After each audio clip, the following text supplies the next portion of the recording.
Okay, yeah, so this week we watched House of Flying Daggers, but before we get to that, I meant to ask when we were doing our sound test, but I didn't, if anybody had an intro topic. I had a little one, just a little, it's not really like a topic to go to really like expand on, but the new Doctor Strange movie that they're bringing all like the Spider-Mans back into. I don't know if I'm like late to the party on this, but I just found out that Sam Raimi is directing it. Oh, really? Yeah, and that gave me like a lot more like hope, because personally, like post Endgame, I'm just not as interested in the MCU. Just I feel like that was like a good, ender. So to me, it's like it's kind of got to be like special if it's like gonna grab my attention. Like I thought WandaVision was pretty great because it was like, I don't know, it was just interesting like how they did it. It was a really cool idea.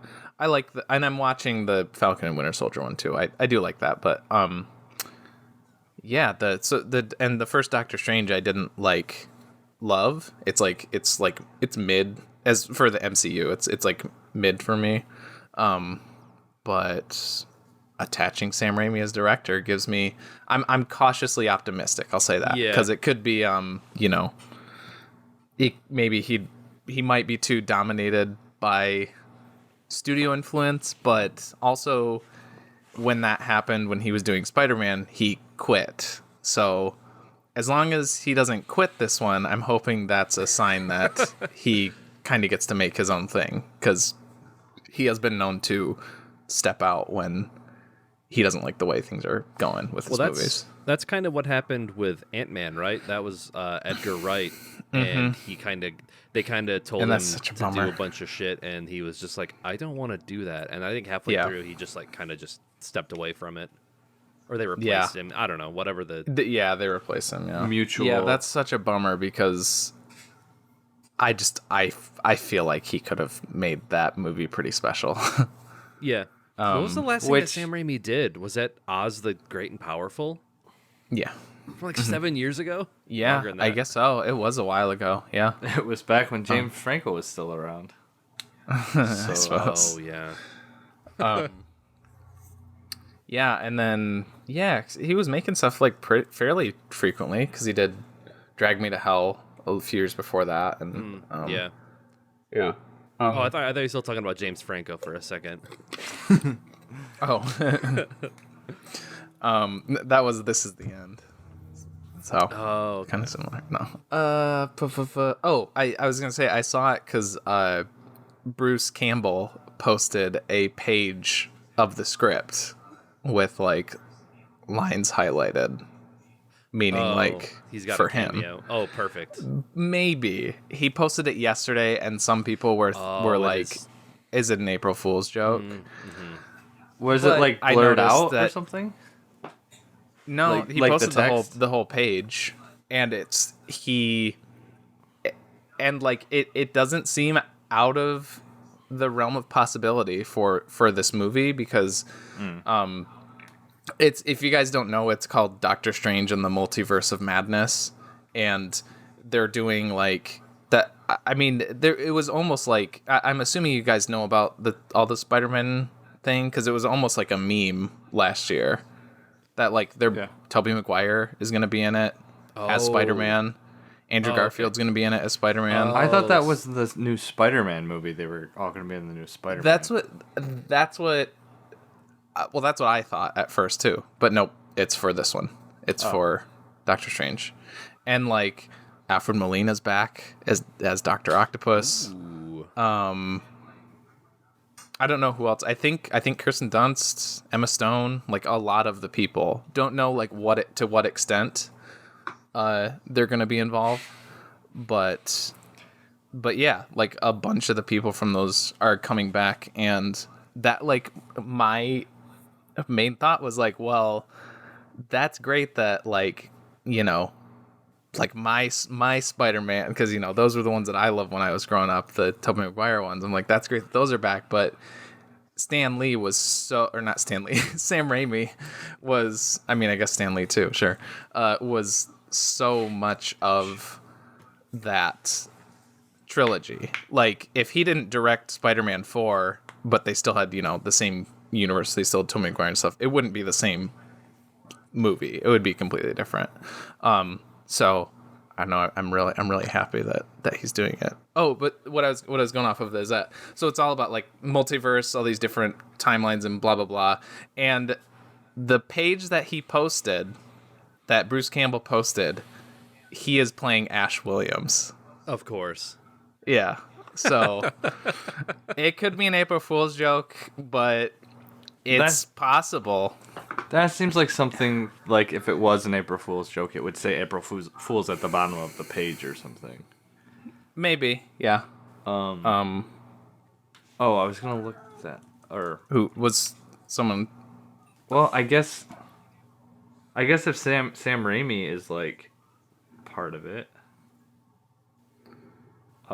he's part of it. I mean, I'm just trying to figure out like legally, would they be able to like put him in it? Bruce Campbell? Oh, Ash Williams. But yeah, characters like that. He is credited, or his name for like his lines is Disheveled Man. Oh. But Doctor Strange finds him in a ramshackle cabin in the woods, and he has a chainsaw for one of his hands. Yeah, so that's like too much like parody satire. Like they're just like, maybe.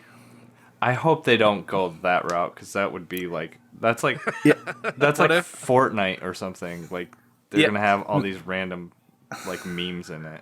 And that's gonna be weird. Not Nick said parody, and now I'm thinking that Sam Raimi's just gonna make what are those guys? The guys who made like the epic movie, disaster movie, date movie version of a Doctor Strange movie.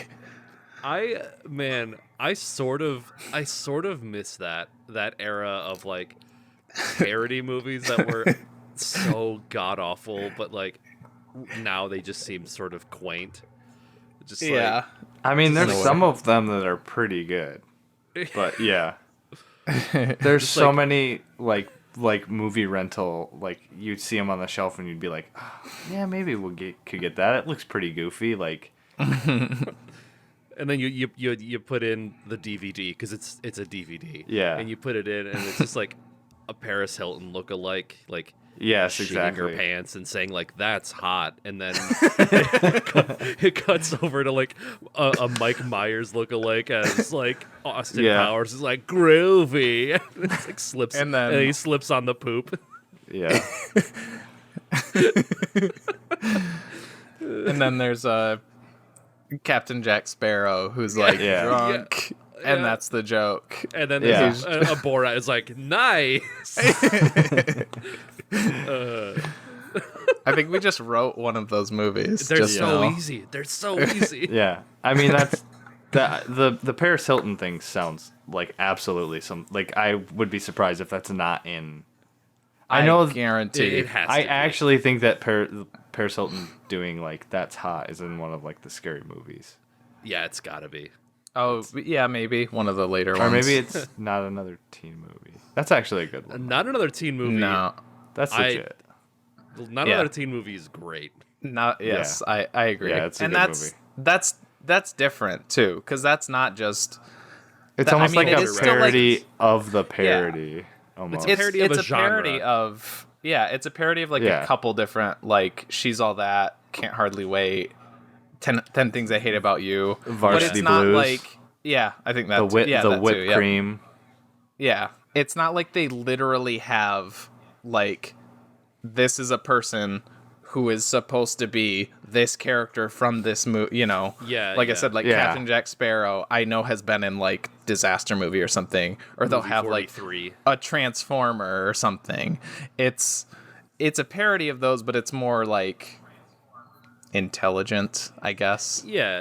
It's not as direct. Yeah, no. I still quote, is it Eric Christian Olsen? Is that his name?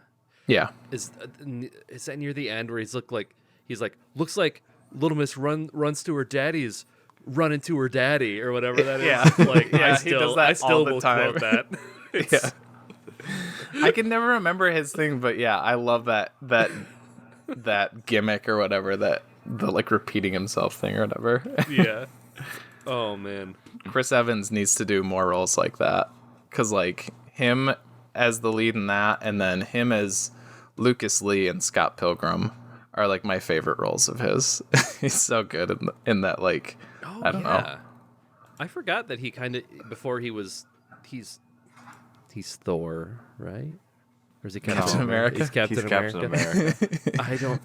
They're hunky dudes. I don't know.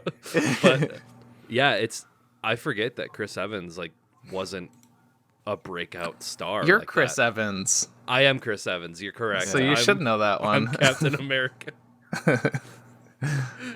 Yeah, he was almost like kind of like an indie actor, kind of like Scarlett Johansson too. She was like an indie actress before.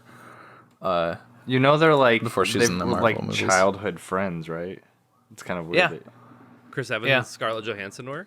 Yeah. Mm-hmm. Oh, weird. They were both in a movie around not another teen movie time too. The Perfect Score. Oh, okay. ScarJo, her breakout role was Ghost World. Maybe. Yeah, I was thinking either Maybe. that or Lost in Translation. Yeah, that's That's Ghost probably World her was big first. break. Yeah. That was Ghost World was probably the first movie she was in that a lot of people saw, but yeah, Lost in Translation is probably the first one where people took notice of her in particular. Yeah, so that's, I don't know, anything else? I guess that actually did kind of work as a topic. I haven't like watched anything this. Oh no, I guess I watched Futurama. That's about it. That's all I watch. That's a great show, by the way. Oh, I guess I do have something. What's up? Have either of you watched the X-Files? Yes. No. It's on the list. But... Chloe and I just finished the first season. I really like it. It's got enough of that like early 90s like corniness to it. Like some of like the CG effects and like visual effects are very, very funny, and like they're obviously they're dated, but like yeah, I still enjoy them. But so yeah, that's been what we've been watching a lot of, and like it's like Monster of the Week. Like they have, each episode is like isolated. There's also so many actors that I feel like the X-Files is kind of like Law and Order in that way. We're just like, oh, this guy's in it.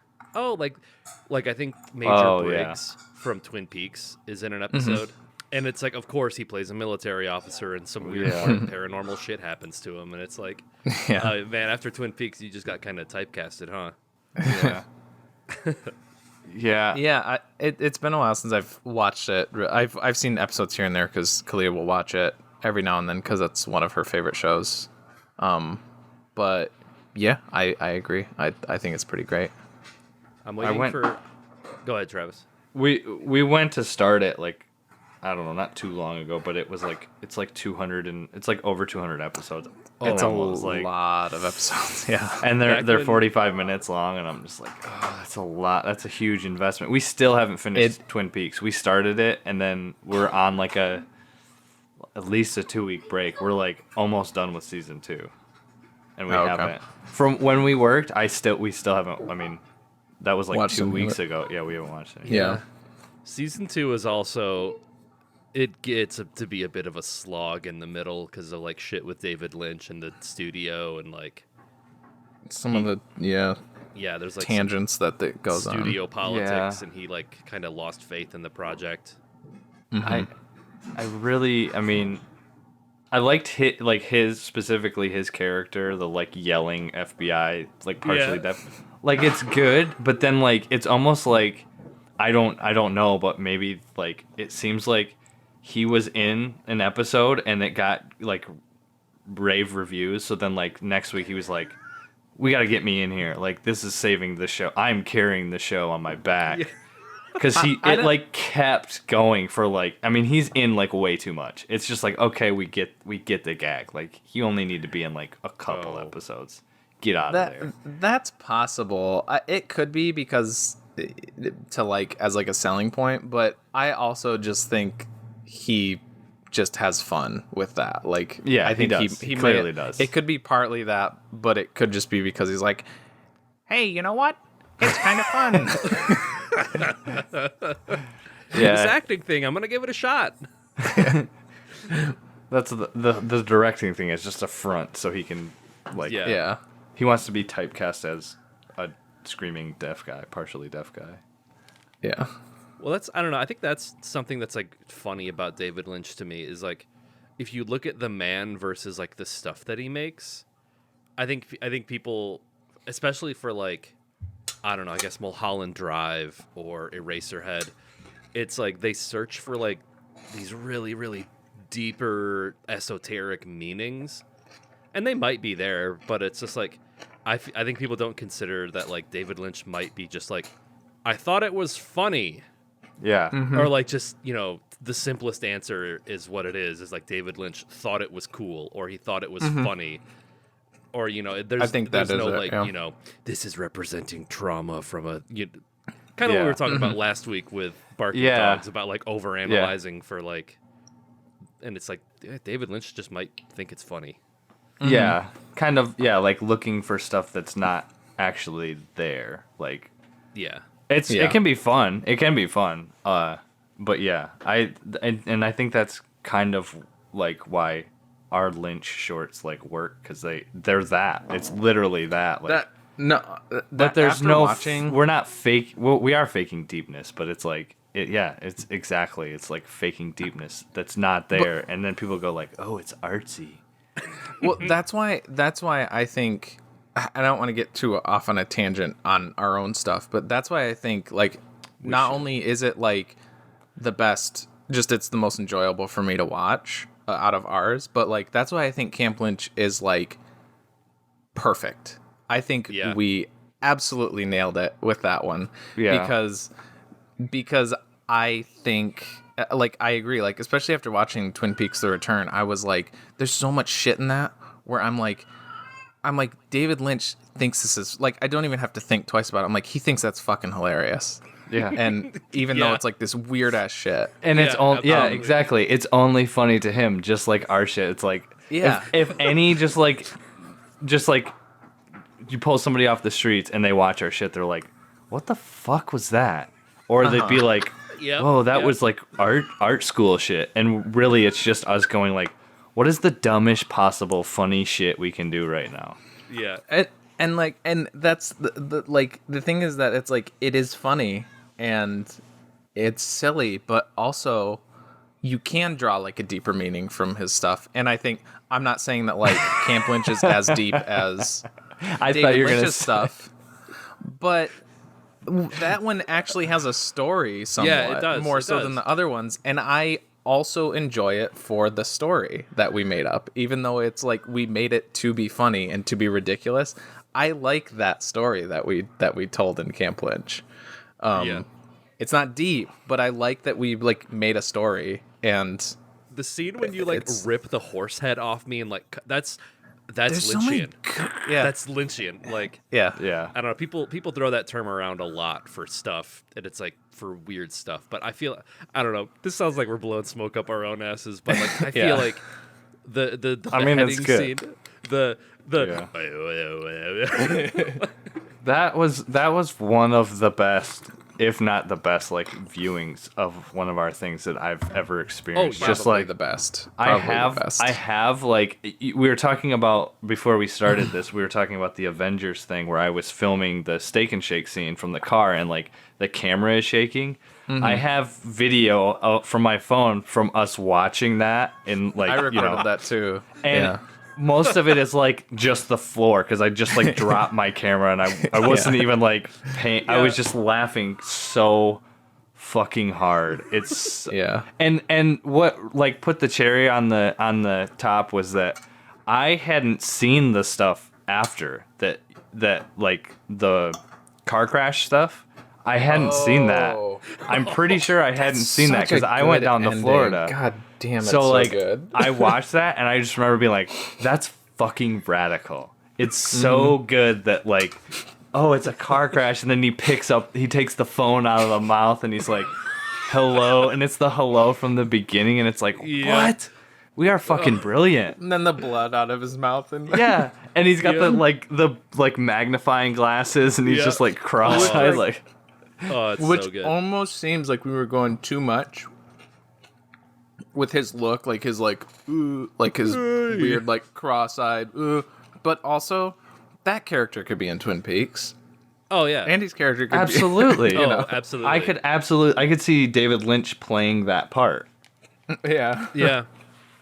Oh yeah. You know well, it's probably too late because we already announced we were doing this movie, but I was gonna say this should be the Lynch. Next time Moose doesn't come, we should just pivot to Lynch, like screen our shit. Oh, our own stuff. There's back to back. Yeah, there's some that we probably can't for like copyright reasons, but like I think the only one we could play is Camp Lynch, because all the other ones have licensed music of the Lynch. Yeah, actually, probably most of our. Yeah, we wouldn't be able to play Bro or Quincy. Straight Not Away. A lot of Grandpa Crane stuff. We could do Straight We Away. could do Straight Away. Yeah. We could do Womb. Could do Womb. We could do Avengers. Oh, that's true. Yeah, it doesn't have music. I did think about, or I was like planning on eventually doing like some like tangential to this. I don't know if it would like be instead of this for like a week or whatever, but like do like Avengers and Ungrateful Dead. Although we couldn't stream that one. Maybe like mute the music parts. I don't know, because there is some original music in that too. Just mute where there's licensed stuff. I don't know. Yeah, I think it's just the zombie fighting sequence, like the Black Sabbath song. Is the Johnny Cash song in there too, or is it just the? No. What's the? No, because it's the Max.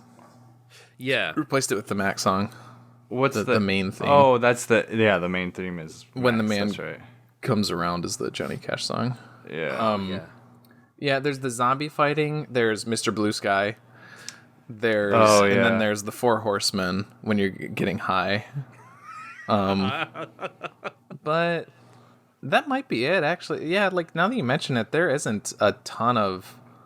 Although we slipped some of the Dawn of the Dead music in there too. Oh, the original Dawn of the Dead score. It's like that weird, like trippy, like woo, woo, woo, woo, woo, woo, like that stuff. So yeah, I don't know, but at least Avengers, I know that one's clean. But yeah, it would be cool to do something along the lines of like screening or something. Lynchicity would be. I would love to screen that one. Yeah, or Lynch Park too. That one, and Passion are like they're two like it's when we really had like started to like hone in on like the like how those are filmed, which is basically just like plan a day to get together and then say park someplace and then just walk and like film shit as you walk. And then like that's the one thing with like Camp Lynch is we weren't doing that. We pretty much just filmed at like one spot, so it was more easier to come up with like a story, I guess. Whereas the other ones were just like Camp. Yeah. Anyways, I have the scene set up as an alert on my Twitch. I think it's when someone subscribes, but I found I basically converted the video to a GIF where it's like the spit take scene when you spit, and I'm just like, that's a sub alert on my stream. I almost pulled that one too. Because it's good. I have us dancing from Passion, the slow-mo dancing. Oh, okay. Let's see, what else do I have? Oh no. And then I have John Shot, and then I have some other random. I actually have. That's good. My follow one is it was just some random thing that it was like we just were like, hey, let's go shoot something. Oh no, it was after we did Streamer. We went to that park. And then we were just shooting like random shit. We were just trying to shoot like random shit. kind of like almost lynchy stuff, but I have something from the rocket, like when we were on at the playground, there was this like a space shuttle like bouncy toy thing, and TJ and I were like got on it. We were acting like as if we were actually going to space, and we got on it, and we're all like we're all like piled on top of each other basically, and we're like 3, 2, 1. It's pretty good. So yeah, I got that. Yeah. You got to get something from Butch Cassidy in there too. I still have it. I haven't deleted it. Oh, sweet. It's fucking great. It's so good. It's such a good like. And I don't know if you guys remember when we filmed this stuff, the interview stuff with like Andy and TJ, and how I had masked out like a spotlight that was just like a dick shape. Do you remember that? Yeah. I mean, that it's coming back to me. Yeah. I think was my stomach like the makeup palette. Oh yeah, it was. You were like doing TJ's face.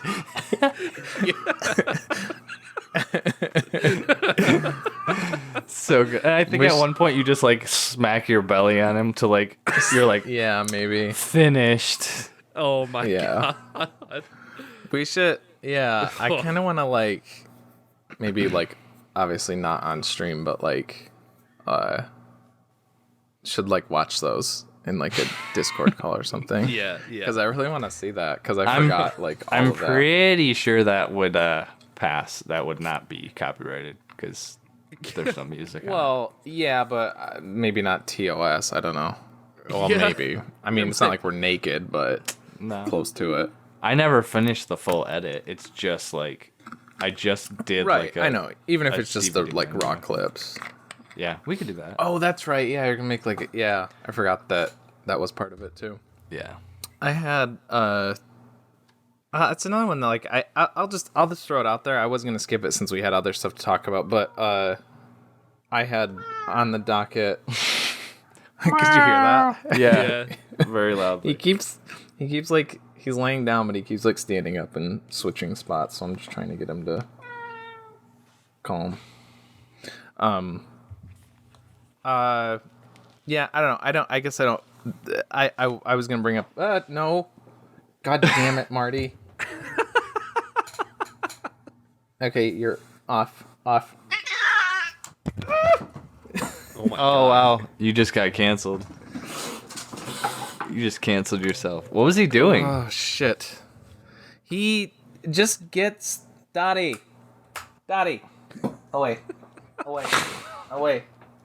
I just did the throw the cat over the shoulder like no. I said you were getting canceled. He's never done that when I pick him up, so... he'll just be like chilling. And then it doesn't happen every time. It's just once in a while. He'll get this fucking glazed over look in his eye, and he will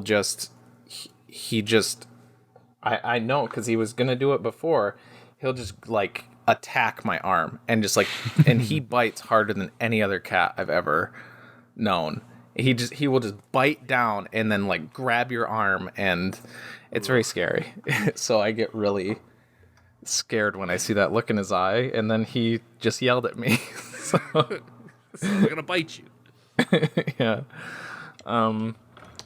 Anyways, before that, I was just gonna say that I saw Godzilla vs. Kong, which I've been waiting for so long. It was pretty much exactly like what I was expecting, which is great. A gorilla fighting a big lizard?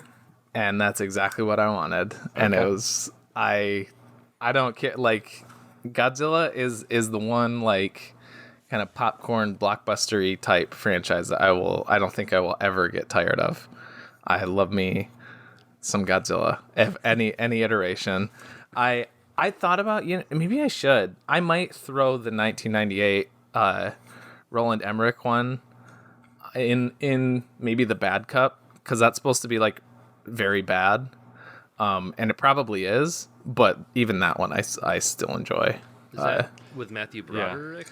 Okay, I think I saw that as a kid in theaters, but I haven't seen it since then. I don't think it's bad. It's not. It's just like the one thing that I no, you're thinking of Wild Wild P. West. Diddy. No, P. Diddy. P. Diddy, that's what it is. It's like he samples Cashmere. That's what it is. Yeah. That's right. It's I very. remember that now. It's definitely very of its time. Like Yeah. very X-Filesy in that sense. Yeah. But yeah, it basically like not only was it like, okay, yeah, it's gonna be, it's gonna be kind of dumb and whatever, but like based off of like what I seen in the trailers, I was like, okay, this is what like it was like incredibly predictable. I knew like exactly where, and it wasn't just me. Like there was other like fan theories online that like, okay, well, it's gonna go here. This is like gonna be like the twist at the end or whatever, right? And it was pretty much like exactly that. And usually I think I would be disappointed in that, but I didn't care. And I think part of it's because like watching, I even liked King of the Monsters, the last Godzilla movie that came out that didn't get very great reviews. I really like that one because I'm like, fuck me, I get to see fucking Rodan and King Ghidorah in a big budget Hollywood movie. Like I never thought I would see this shit. Like I only ever thought that we would see Godzilla in an American movie. They wouldn't bring in like the other monsters from the Monsterverse. So, and then they bring another one in this one, and it was another one. I'm like, this seems so fucking crazy for an American movie. Whoops, I didn't mean to do that.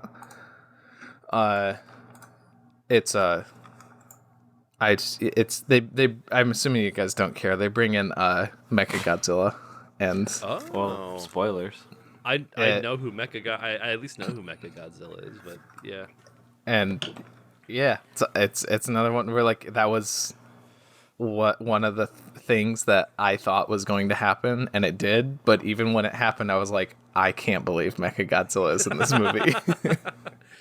Have you seen the Criterion Collection Godzilla thing? Yes, I want that so bad. You'll have to pick it up when it's like the 50% off sale, because I think those big box sets go 50% off too, like during the summer. Yeah. So I mean, it's probably still going to be like $150, but that's probably down from $300.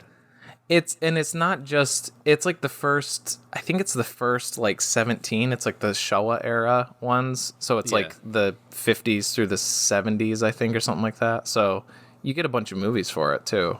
Yeah. And yeah, the design and everything on that box it's so cool. Oh yeah. I'm gonna shill here for a second, even though I don't work there anymore, and I actually don't really like the company. But if you go to Barnes & Noble, you can get an extra 10% off, even on the Criterion sale stuff. So yeah. Wait, why? If you get the membership, it's like $25 or $20 a year. If with it's the really that membership, expensive, you would basically light on. get a free membership. So there's my plug. Yeah. Hmm? Yeah, I bought so many Criterion movies this summer. Way too many. Well, if it's over like $25, you'd get extra. You'd save more. Oh yeah. Boop. Yeah, the one that I wanted the most was the Before trilogy, because that's the Before trilogy Criterion is like gorgeous. Yeah, I've seen that one too, because that's another one that I would want to get as well. I'm so sick of not having a podcast, huh? Are you sick of not having a podcast? Yeah. You should try Anchor. It's totally free. Yeah. There's creation tools that allow you to record and edit your own podcast right from your phone or computer. Oh, yeah. Anchor will distribute your podcast for you, so it can be heard on Spotify, Apple Podcasts, and many more. You can make money from your podcast with no minimum listenership. It's everything you need to make a podcast in one place. It's everything you need to make a podcast. There are creation tools that allow you to record and edit your podcast right from your phone or computer. And did we mention it's free? Did we? Download the free Anchor app or go to anchor.fm to get started. Download today. House of Flying Daggers is a 2004 movie directed by Zhang Yimou, a fairly well-known Chinese director, very visual director. And in short, the movie takes place near the end of the Tang Dynasty, and there's this House of Flying Daggers, like a rebellious group, versus the government ish. Sure. It's pretty vague. The whole thing is like vague. It is vague, yeah. And the story is about a couple officers in the government, or they work for the Tang Dynasty, trying to infiltrate the House of Flying Daggers by way of one of their members, a blind dancer, girl named May, who may be like the daughter of the leader or something. Dead leader. Yeah. That's kind of like the almost inciting incident. Is like right. Yeah. Yeah. That he's dead. Mm-hmm. Continue.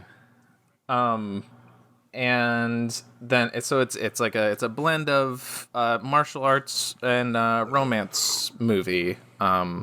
This guy and this style is known for primarily martial arts, and this mixes in romance more so than this genre is typically known for. So it kind of stands out in that way, I guess, as being more focused on that aspect. So what did you guys think? I feel like I'm like from Red Letter Media, like the nerd crew, just like me personally, I enjoyed this film. Like, but no, I did really like it. I'm not, martial arts movies aren't really like my wheelhouse. Like I had a feeling. I haven't really watched a lot of them, but I think a lot of the visuals and the choreography in this movie were bonkers. It was, I mean, in a good way. It was. So just on that alone, I thought this movie was pretty great. Just for like the set pieces, the story. I mean, the story is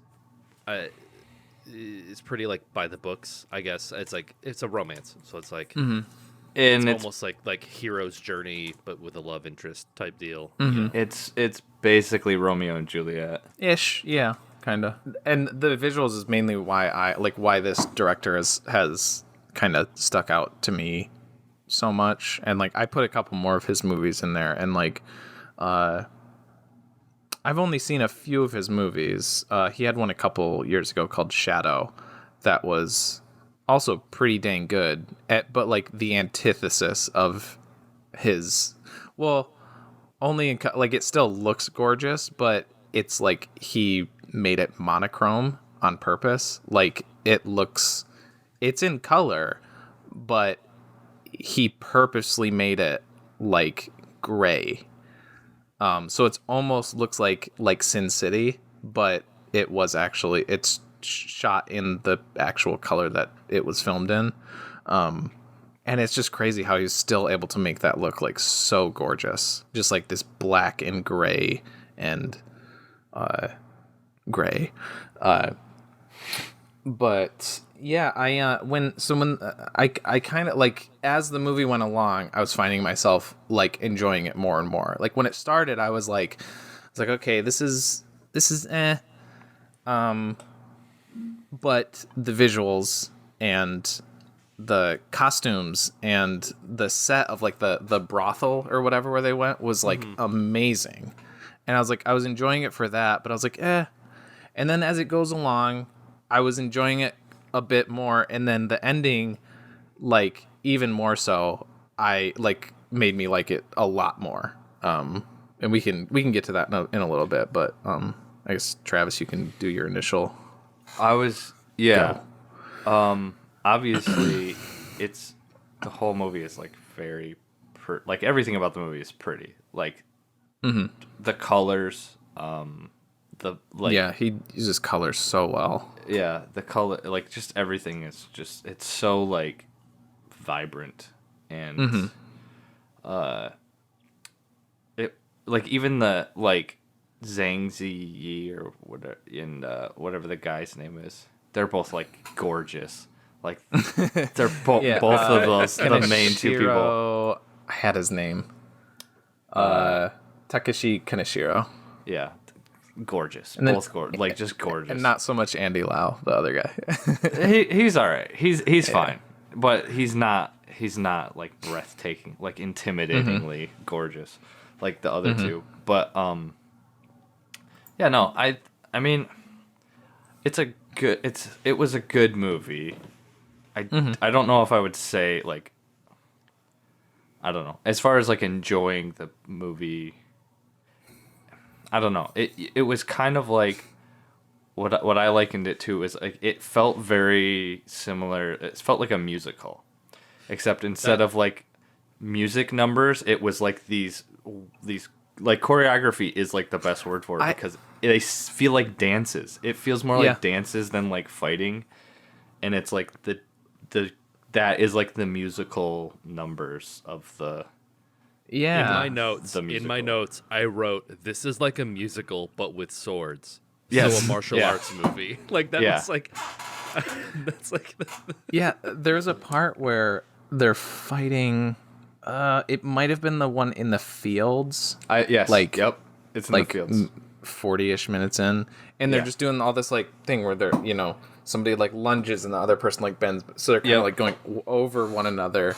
And I thought of, like, as, like, this is, like, I was thinking of the end bit of, I don't know why, but my mind jumped to I'm Godzilla? Thinking of ending things, because if you guys have seen that movie, it doesn't end with it, but, like, near the end of it, there's this, like, 5 to 10 minute interpretive dance sequence.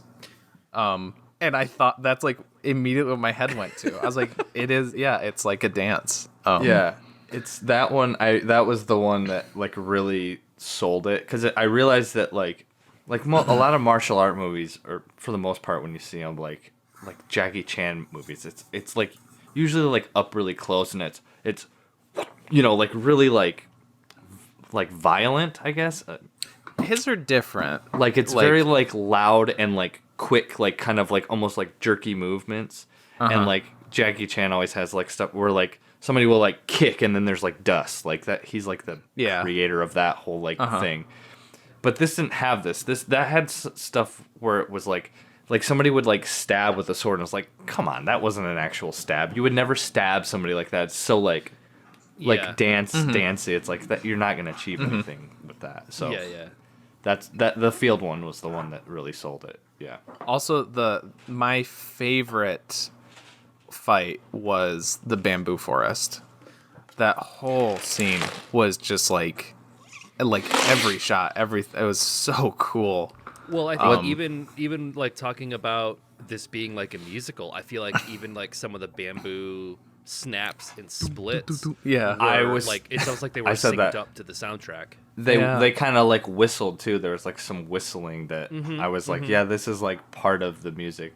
The bamboo part, which this is gonna sound ridiculous, but it was cool. It was definitely cool, but it kind of broke my focus a little bit, because I feel like you're gonna say the same thing that I'm thinking. It was the least realistic. Well, I mean, there was, like, along the lines of what I'm there was, like, a ton of, like, soldiers, but, like, where the fuck did they get all that bamboo? Yeah. Okay. Yeah, that's what I was thinking. Like, it did get, like, near the end of it. Like, I will say that, like, it did, like, near the end of that sequence, it was starting to lose me. But up to that point, that sequence was... No, it's cool. It's really cool. It's really cool. It's just that, like, it just broke my focus, because I was like... And then specifically at the end of that scene, you see them, like, cut bamboo, and then they're, like, cleaning it off. And I'm like, you weren't doing that before, but somehow you guys had, like, unlimited bamboo to just, like, chuck down, like... And I was like, okay, you just took me out of it. Yes, so I was... That's exactly what I was thinking there, too. It did, and it did near the end of it kind of took me out of it a little bit because that was all I could think of. Yeah. Like exact same thought process. And then, yeah, like, cause when it showed him cutting the bamboo, I was like, what the fuck? Yeah. It didn't necessarily take me out of it too much, only because, like, I don't know, I guess stuff that I noticed at the very, very beginning, there's like some really interesting like sound design choices and like ADR where it's that was the next thing I was gonna say. Yeah. Perfect transition then, because like all of like the dialogue, I was like they recorded this all separate because like all of the dialogue is just like so perfectly clear and concise, and I think it added to like this element of like hyper realism. So like at the very beginning, the way that like the choreographed fights were going, like Travis was saying, like you wouldn't stab a sword that way. Yeah. But I think the whole like sense of hyper realism and just like so like that led up to the bamboo fight, and I was like, yeah, okay, like I'm already kind of, they've already got me with like this hyper realistic style and tone, you know? Yeah. If it was a movie that was trying to be more realistic up until that point, the bamboo part would have stuck out more. But yeah, you've got scenes where they're like throwing throwing daggers, like and then boomerang. they like people like put up their what's their, that? like, shields, Angelina and then it goes, Jolie it goes around, and then like and then they move their shields again, and then it diverts again. What's that Angelina Jolie movie where they can spin Wanted. bullets? Yeah, Wanted. That's what I thought. Yeah. It's like that, but with knives. What I meant to ask this like right off the bat. What did you guys do, subs or dubs? Subs. Subtitles. Oh, you did. I did. I did both, which was watched interesting. It twice? No, I did at the same time. Oh, okay. wait, what?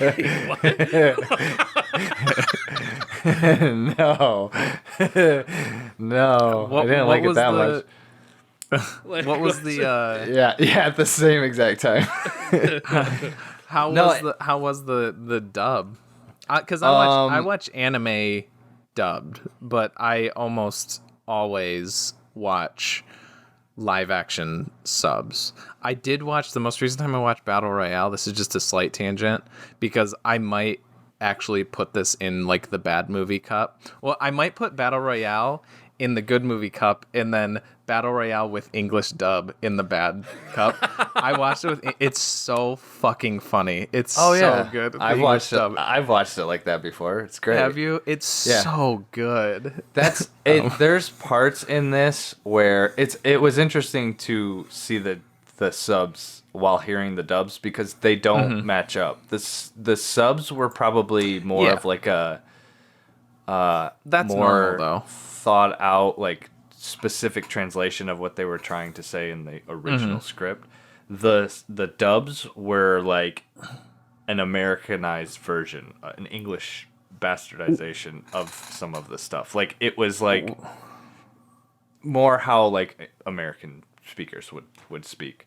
But there was that is normal delivery, for live action and anime. Yeah. They'll change. The delivery, there was definitely some times where like I don't know how to like there's certain things in other languages where it takes longer to say it. So like it seemed like they thought that it was important to like match up how long it took the actor to say it. Oh, okay. So there would be these like weird like hesitations like in the sentence to like draw it out perfectly. Yeah. But, yeah. Oh, that's interesting. Yep. And then that's Go ahead. Go ahead. The singing parts were original. Like they were the original actors. Okay. That's cool. But yeah. Now I know. Wait, yeah. Okay. Continue. All I was gonna mention with the audio was I was still on the bamboo scene, but as like the one that stuck out to me the most in this regard, but like that I like that they're like the music and everything was pretty minimal for the most part, and that it did just like because you could hear like all the bamboo trees like moving, the leaves like I really liked the sound mixing and like in the action scenes a lot. Oh yeah, no, it was everything was like super tight and like again like super realistic, but like to the point where it's like this heightened because I mean, like the situation is heightened. Like they're doing feats that no human being really can do. It's borderline like a Marvel movie, like with the abilities that they have. They're basically like superheroes. What was it? Because I feel like was it like Crouching Tiger, Hidden Dragon was also very famous for that. Like, I think the scene that comes to mind is when she stabs and then like she jumps on top of the sword and like runs on it. Like it's almost like everyone's like weightless. Like that. It was like it reminded me of that. Yeah, it's definitely bending the sword, just like bending it with your finger, like or like stuff like that. There was another. There was like a couple parts I think where somebody like did like a stab and then somebody blocked it with their sword like sideways and their sword like went like warped like so much. I'm not even like particularly like drawn to these kinds of like I prefer more realistic martial arts movies in by way of Jackie Chan or Tony Jaa or Donnie Yen, like people who are just like, these guys are martial arts like masters. We're just gonna put a camera on them and they're going to do this shit for real. I'm not really inclined towards the like people on wires flying around doing crazy stuff, but so that's not necessarily why I picked this one, and I feel like that is kind of like one of those things where like you love it or you don't. But I did like it in this. Like I think it's one of those where if because it is purely visual, because it's not it's not supposed to feel like a Jackie Chan movie where it's like, wow, he's really doing this stuff. It's so impressive because it's insane the kind of shit that he can do. So it's purely going for a visual feast, which is why I like this director, because whether or not he's doing, because he doesn't always do martial arts movies, whether or not he's doing a martial arts movie, his movies look amazing, and he knows how to like shoot. He knows how to make stuff look really pretty. So I think he's like the perfect director to shoot this kind of. I don't know what the term is for the people on wires, Crouching Tiger, Hidden Dragon type martial arts. Martial arts opera. I don't know. Is that there's a Chinese word. I don't know if it's specifically this, but it's like wuxia or something. Wuxia, yeah. Wuxia? Okay, that's what I was thinking. So maybe that. I don't know if that's just martial arts movies or if that is specifically this kind. It just says it's more of a love story than a purely martial arts film. No. That's what this one is. But wuxia is martial arts. It's saying it is a wuxia, but it's also a romance. Wuxia is not typically romance. You know what I'm saying? Or if it has any romantic element, it's probably like way in the backdrop. Right. This movie, I feel like, I don't know if it was like 50-50, but it was like, it almost had like an internal rhythm where it would be like big martial arts set piece, romantic character interaction, and they get interrupted by a big set piece, and then romantic interaction, and like I was laughing a few times because it's not like a bad romance story, but there are certain beats that they hit that are like I don't know. I think I have a line in particular that I was gonna. You go ahead, but I have one afterwards to bring up that made me kind of cringe. One of my notes was like, everyone wants to have sex in a field. I said the same thing. Yes. The number of times that happens in this movie where it's like, all right, time to... And then, she rebuffs him, and then he rebuffs her. Yeah. And then they do it. It's like... I think it's like The Room in that sense, where there's like... Yeah, it's like 4 field sex scenes. And finally, when it does happen, it's big and triumphant. The only time there isn't an attempted sexual encounter in a field. is the opening like rape attempt? Yeah, in the brothel. Yeah. That's the only time. Thank you, by the way. Okay. The bit I was gonna say was where it was I don't know if he was at least trying to kiss her, but it was like fairly early on after they like escaped. And she like, shoves him off or whatever. She's like, "No, I don't trust you," or whatever. And he gets up and he's like facing away from her. And the subtitled line is, I thought you were hot as fire, but it turns out you're just cold as ice. Yeah. And me and Kalia both looked at each other, and I was like, I really hope that was just a bad translation, because that was rough. Where did you watch it on? I have it on DVD. Okay, Same. I watched it. I rented it on Apple TV, and it said you're cool as water. Maybe it was cool as water. Maybe that was it. Maybe. But yes, yeah. Either way, I think so like can't remember, but the dub. There's a lot of wind play at the end where they're just talking about how like maybe we'll float playfully like a breeze. Yeah. Oh, I'm a imagine what the dubs would sound like. It was like so yeah, they kind of changed it. And it's kind of like, what the fuck are they talking about? They were kind of just like I don't know what's the word. Two different words that mean like the same thing. Is that synonym or simile? Synonym. Yes, whatever. Whatever the word is for what I just described. It was that, but they just kept putting wind at the. You know what it was?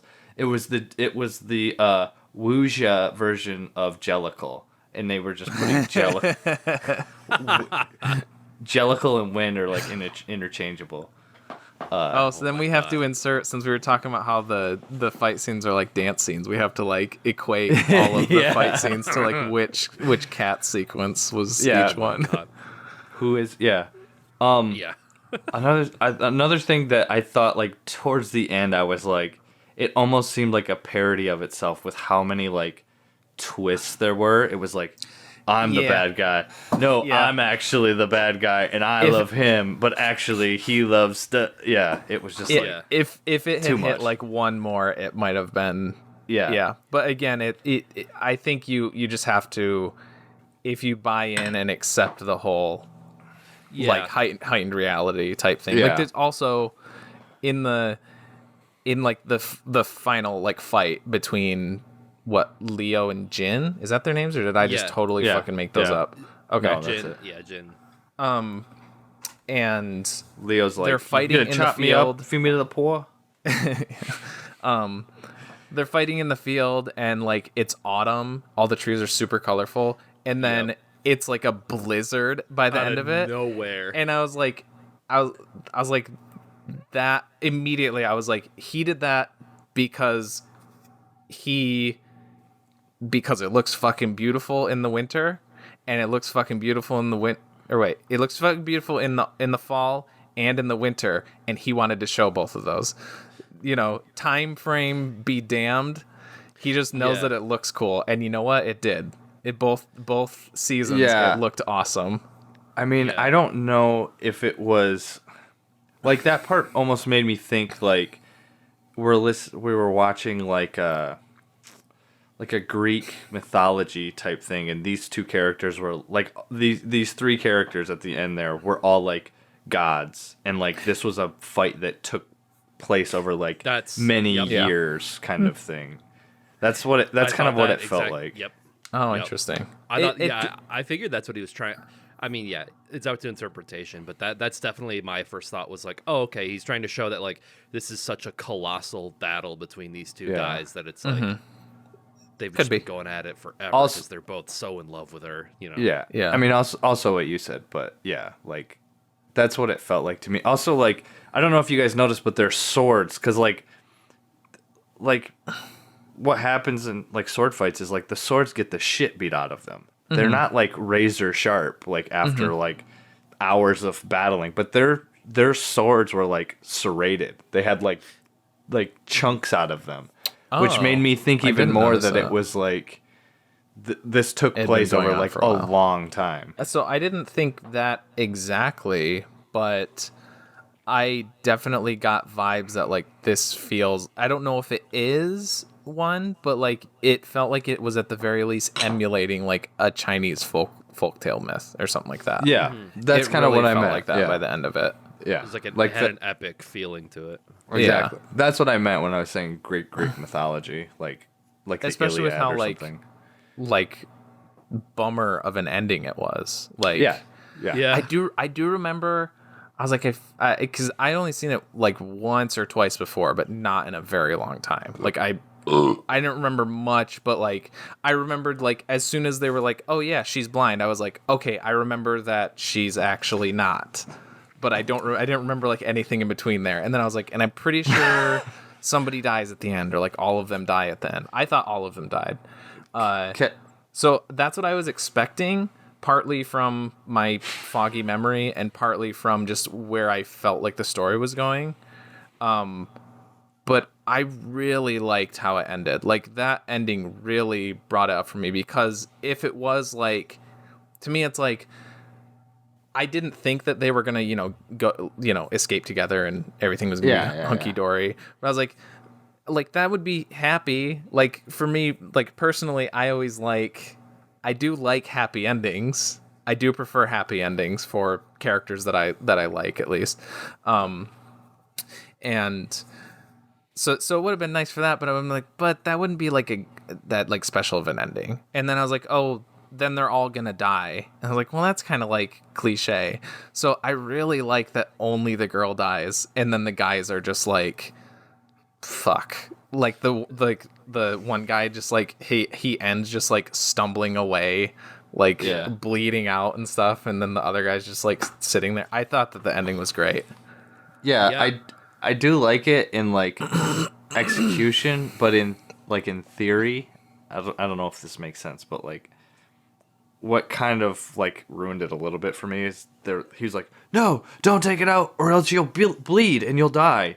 And it's like, she's got to fucking take it out sometime. And she, like, pulls it out, and she's dead, like, 10 seconds later. So it's not like if she had been, like, near a doctor, they would have been like, all right, we'll just, like, stitch up your heart. Like, she was going to die anyways. Well, who knows? If in that time frame of, like, 5 to 10 minutes of the movie that they'd been fighting, they had been actually battling for, like, months. It was probably, like, 2 days between when she threw the dagger and when she died. Well, also...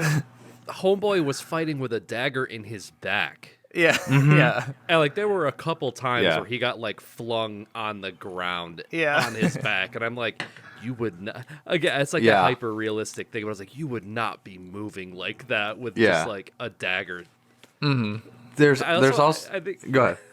I also don't know. I think it's funny because like when she sends him away after like the second sexual assault attempt scene, she's like, no, keep that dagger in your back. It'll be more convincing. And it's just like, okay, well, it probably hurts. So like as soon as you get out of her eye line, I would have been like, okay, taking that out. But the fact that he still kept it in. I think just having the wound would be enough. Like, hey, see this 6-inch deep like stab wound? I have the one dagger. of their daggers. Yeah, I pulled it out like any other fucking human would do. Like if this was real and I got a dagger in my back, I'm not gonna like go back and be like if he really was a bad guy, he's not gonna go back and be like, hey, I got stabbed by the Flying Daggers people, but I just wanted to prove it to you. Like, see, it's right there. Like, I didn't know if you'd believe me or not if it wasn't like in my flesh. So What? Shit. What? Okay. Okay. I just looked at my notes and I just remembered some stuff. Okay. There's okay. So there's a convo between the two soldiers. Like it reminded me of Departed. That's what I wrote down. Like how like Leo and fucking Michael Sheen? No. Martin Sheen. Michael Sheen's the British guy, right? I always fucking flip those guys. Like get different names. There's this part where Jin is like, even if it's my own blood, and he's like all like, he says it like kind of angrily, and I was like, man, that's very like, talk about. Yeah, it's very like Leo, chop me up, feed me to the poor. That's what. There was a couple times where Leo's the the bad one, right? Yeah, yeah, the rape. Yeah. The rape. Well, there was a I was couple gonna say times- rapey one, but they both did it. Yeah. Yeah. Well, the guy was at least he was kind of. That was another. I mean, yeah, we'll get back to that, but there was a couple times where I couldn't tell if that guy was.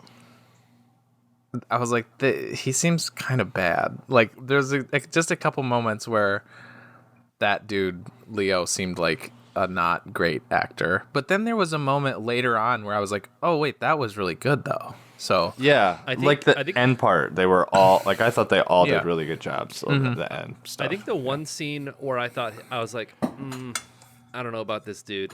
I guess acting wise was like when he leaves to go into the woods to like kind of have like a briefing with him, and he's just like, my heart, it whatever, like he's like, Yes. he's like, have you not considered how I feel about this? My heart, it hurts to whatever, and it's just like it just seemed really, really like contrived. I think that was Yeah. one of the bits for me too.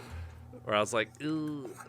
Yeah, that I didn't reminds me. think that dude was gonna have that much of a role. I did not yeah. think he was gonna come back at all. I or, mean, like, the in whole meaningful movie, way.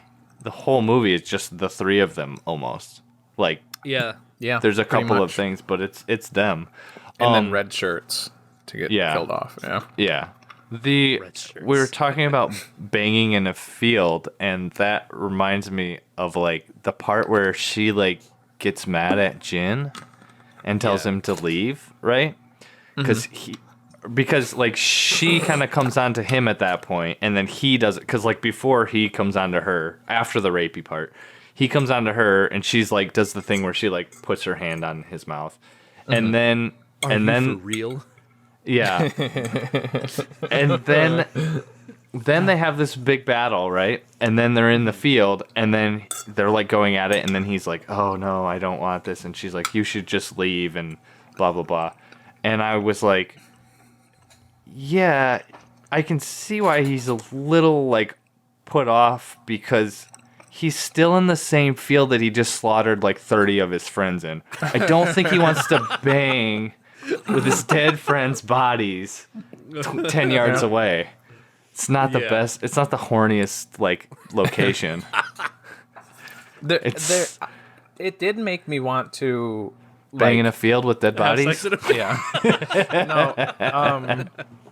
No, I'm just saying the movie in general made me want to Bang in a field. With dead like bodies. watch it again before I forget everything about it, because I want to like there's parts where like especially early on where again I've seen it before but I hardly remembered any of it, and like there's parts where I was like, ooh, this seems really like overly like male gazy type of like not totally objectifying her, like, well, that was part of it because she's supposed to be, they say like over and over that she's like a beauty, and like that's why they use her that's why the Flying Daggers like use her, because she's like beautiful and she can seduce men and be a good spy.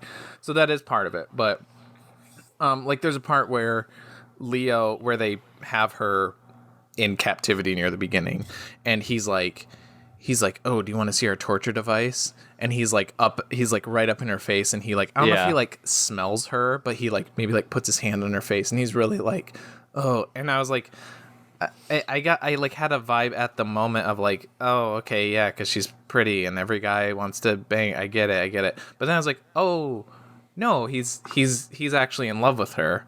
Yeah. Like they actually know each other. So Yeah, he's like playing it up.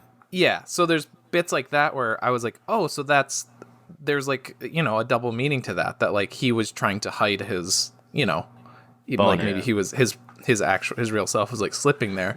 So there's like a bunch of little like moments like that early on that kind of make me want to go back and see if there's more stuff like that where you can notice, maybe he slips up a little more, or maybe May has little slip ups, Yeah, where she I can guess- see. Well, I guess it's or sort stuff of like that. Yeah. those types of revelations. I feel like, in some ways, yeah, for scenes like that where it's like, oh, now like the context behind him being really weirdly horny about the torture devices because like they have this personal relationship with each other.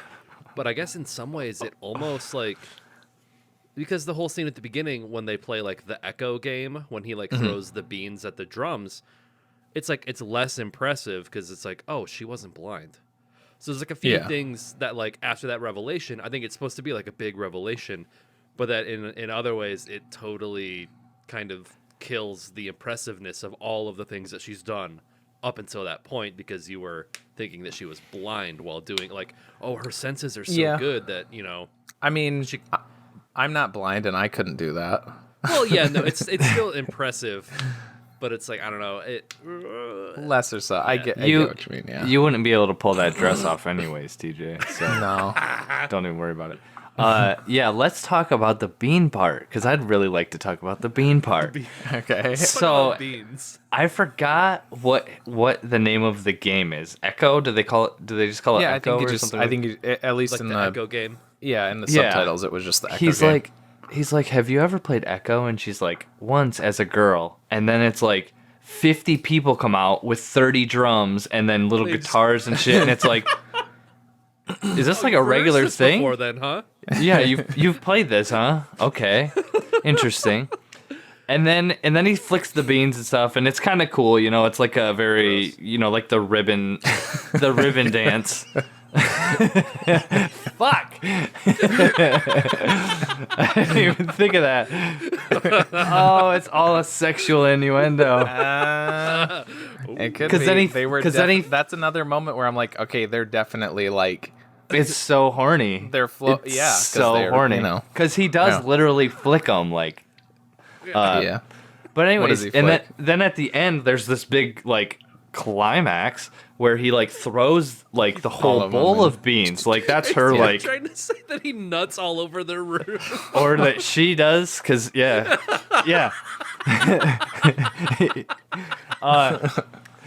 But anyways, the part like as soon as he threw that bowl and it was like dung dung dung dung dung dung dung, and then I was like, oh yeah, cool, that's funny that he did that to like fuck with her, and then she does like a little smirk, and then she starts going, and I'm like, oh okay, so this is the end of the movie. This is the rest of it is gonna be her hitting the drums hitting all of it 1,000 times. Like, how does she do this? Like, this is gonna take forever. Yeah. Yeah, it's like someone has definitely hit her too. So yeah. Well, it's like there's no way he would even be able to verify if she did it correctly. Right, exactly. I took it as just like I didn't think that he was expecting her to. Yeah. I just took it as like, okay, you're good. You're cleared. Yeah. You know. So she's like, I'm just gonna show off and you know, pretty much. Yeah. Yeah. That's and then she starts off, and it's like the Pornhub drum roll thing that you know like. So that's like a good example of like where, because that was early on where I like wasn't feeling it as much, because it was like it looked cool, but I was like, this is pretty fucking silly. The whole bean scene was pretty fucking silly.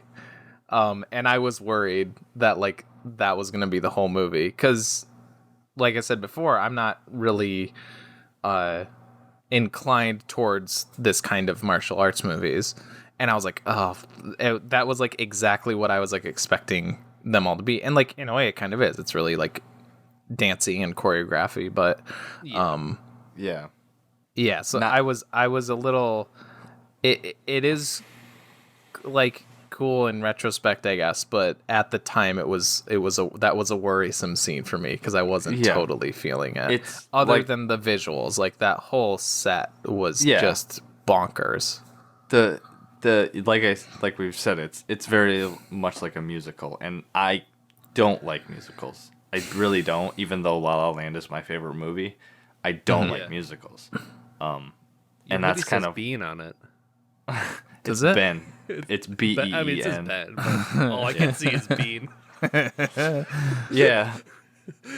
Sorry. I want to get a bean sweater. That'd be fucking Bean sweet. Thanos. I love the word. I just like the word bean. I think it's a good word.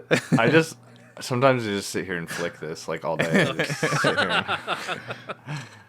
Flick the Ben. Yeah. Okay, I don't really dig musicals that much either. So, but like, I have a few. I don't think anybody does. I don't know why they make them. I'm very like picky with the one. Like, I don't like to say that I don't like musicals, because there are a few that I like, but mostly no. Like No, Broadway shit. musicals, like I think we covered this when we talked about Cats, like the ones that are just music the entire time. Yeah. Not my Can't do not it. my cup of tea at all. No. No. But I like Rocky Horror Picture Show. I know that's a cliche one, but I like Rocky. That's a musical. I like that one a lot. Well, I don't know, La I La guess for Land me, is there's, great. there's a difference between watching a musical like as a movie or like being in the theater. So I'll say like I've seen some of like Western's theater productions and like they're pretty good. I don't know. Yeah, for me, the it's live like, the fact experience that- is something else. Yeah, Yeah, like I've seen like Book of Mormon, and I thought Book of Mormon was like incredible. yeah. Like I saw Hamilton in Chicago, and like I don't know. I'm not a fan. I've only seen it on Disney Plus, but I'm not a fan. Really, there are some songs that I think are pretty good, but like there's a it's couple. really- Yeah, it's hard for me to like separate Lin-Manuel Miranda from it. And I used to be, I don't know, I think because he was like associated with the McElroys, I was like, oh yeah, Lin-Manuel Miranda's great. And now I think he's like the most annoying person in the world. So I mean, I still am like fine with him. I like His little lip bite. Have you seen that? Where he's like, oh, I'll post that. I'll find it. Keep going. You don't have to. Yeah, you don't have to. Please don't. Yeah, I like as far as Hamilton, I pretty much like. I'd like David Diggs, and I don't think I'd seen him in anything before then, but I liked Leslie Odom Jr. I thought he was pretty good. The only song in that I find myself going back to is The Room Where It Happened. I think that song's great. I've tried listening to the rest of the soundtrack, and it's kind of like It seems a little. a lot of the lyrics are like cringy. I was like, this is what you can tell it was written for white people. Like it's white people rap. Yeah, And I'm I a was white gonna person, but or like theater kid rap. yeah. And it's like, oh hey, I'm in I 80s can't rap? think of anything It's that's like the- rapping 80s rap? historical figures. It's the Donald Glover stand-up bit where it's like, I went to the hat store and I bought myself a hat. Ha ha ha ha. Like, Yeah, Yeah. except replace those 80s with rap. Yeah. George Washington is the Yeah. word that I'm rhyming with. Thomas Jefferson. yeah. Yeah. Did Yeah. you know about the Declaration of Independence? So basically, it's us. It's like all of our UCP stuff. Yeah, pretty much. Yeah.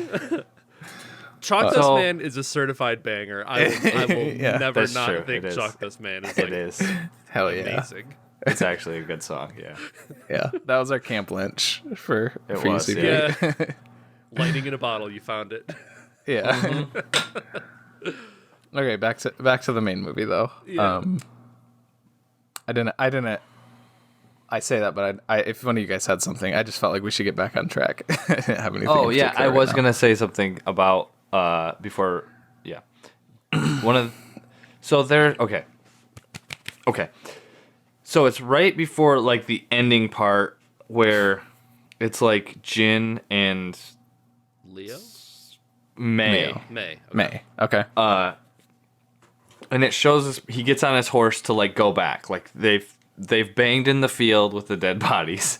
They did And they're it. like, we They did can't the big thing. we can't do it. Like he flicked the bean.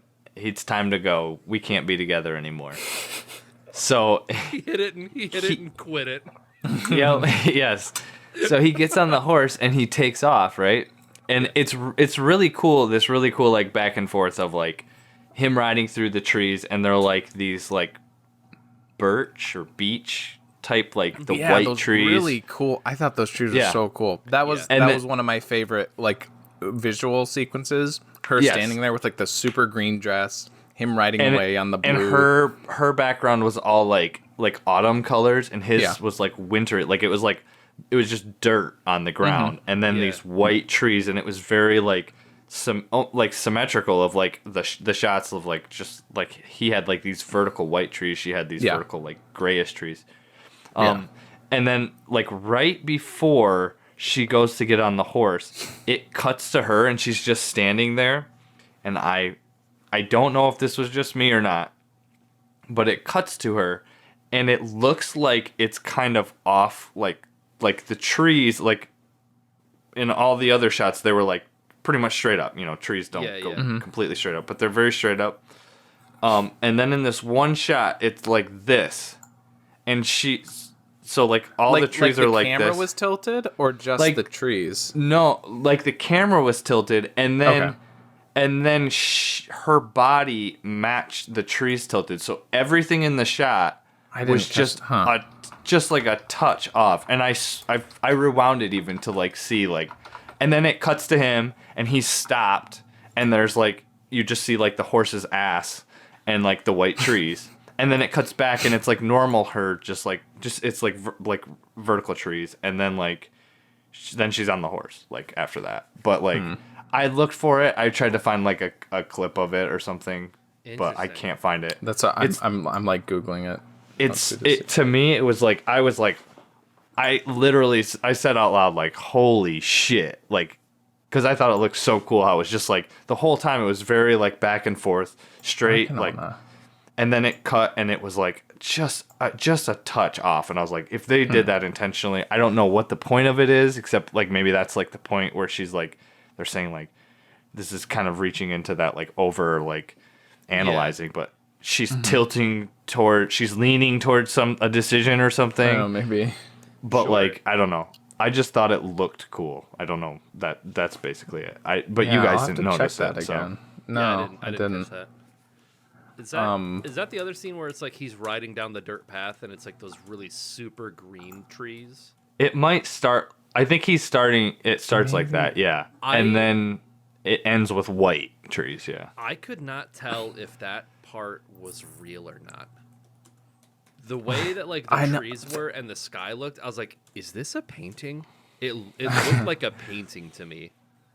Which there's like almost took me out of it because I was like, did they CGI this because they couldn't find like the green enough trees, or is it just that naturally pretty looking that my brain was like, no, this cannot be real. There's it's crazy how like the location right around the House of Flying Daggers, it's just green and green, it's and all green bamboo. trees and people wearing green, and like I don't get how it looks so pretty. I feel like just like a single color shouldn't like somehow he makes everything pop. Like there's that scene where they first see where it's May and Jin, and then they like look over, or maybe it's just the one of them. I forgot how they. No, it was both of them. Yeah, and they look over, and it's the first time they see the people, and they're from the House of Flying Daggers. And it's just like the hats are like covering their eyes. You know what I'm talking about? They're like standing there. That shot was so fucking cool, and somehow like all the people stand out, even though the entire shot is green. Yeah. But it looks so cool. Yeah. It almost seems like it's like it would be like it almost seems like oversaturated, but it's like I mean they definitely played with the colors, but like I mean oversaturated like meaning too much. Like it seems like it's could like be, but somehow he like oversaturates it to this like terrible level where you would think it would be like there's no way that you could have that color in the movie because it's just too vibrant, but somehow it pulls it off. It's balanced. It's all balanced, and it's fine. Every like the camera shot is like straight on, but like the trees are crooked, and she's like with the trees. Like to me, it looks like she's leaning. Yeah, I don't know if I see what you mean. Yeah, and then the next shot after that, the trees are straight, and then she's straight. I don't know. Interesting. You can kind of even see like I'm gonna leave this one up of her for the stream too to see the one of her legs shot. is even like kind of looks like out. her like she's got her knee bent. There was another part that I was thinking of as being like especially cool in that is where there's a part where she's bathing and Is also like fairly early on in the movie, and it's the part where he flicks the sword bean, sure, sword bean, and like walks, to like, oh, I won't spy on you or whatever, and she's like in just like that little like swamp or whatever, that little like swampy pond area, and like there's a shot like over the like from his point of view or whatever, or from his point of view, and Clea was like, she's like, I wouldn't bathe in there. And like my initial thought, like I was like, yeah, that's kind of gross. But then it goes to like a front shot of her, and it's like this perfect little circle of clean water around her, and I'm like, God damn, that looks so nice. That little spot, he makes that look so, even though it's like a fucking dirty swamp, he makes that spot look so nice. I don't think it's necessarily a swamp. I mean, swamps aren't typically like a pond. Yeah, swamps aren't lily pads typically go up to your. Yeah, that's it. Just true. had like. That is true. But you definitely would bathe in it if it was like the year 900, because that's what they would bathe in anyways. Well, yeah, I mean, also that too. Yes. But also, if that dude made me a little bathing pond like today, yeah, I'd bathe in that shit. Hell yeah. Yeah. If I was over there, that beautiful man, he dug a hole for me, and yeah, hell yeah. What a dipshit though. She was blind. It's not like she was going to be able to appreciate any of that. Well, I guess in his, as far as he knew, she was. Also, I don't know how he thought that, like, they already established how, like, amazing her hearing was, and he thought that he was gonna, like, be able to sneak up on her and creep on her like that. Yeah.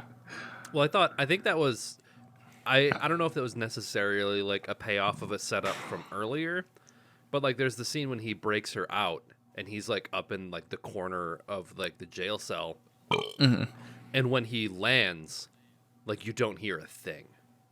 So I feel like that was sort of set up that, like, he's guy's really like quiet, really nimble and quiet on his feet. So it's like, yeah. And then when she's bathing, it's like, oh yeah, because I wasn't sure. I was like, oh, maybe she won't hear him because they've already established he's like so good that he's he can be silent in the woods.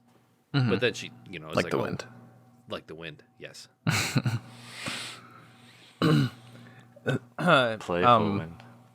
That's like stuff like that was another like issue I had with it early on, and like I got that it was like he was, well, except not for that part, because he thought she was blind. He was actually like creeping on her. But there's like stuff like that where I was like, this was made at like a time where you could like have a main character like that, and that wasn't seen as like, ooh.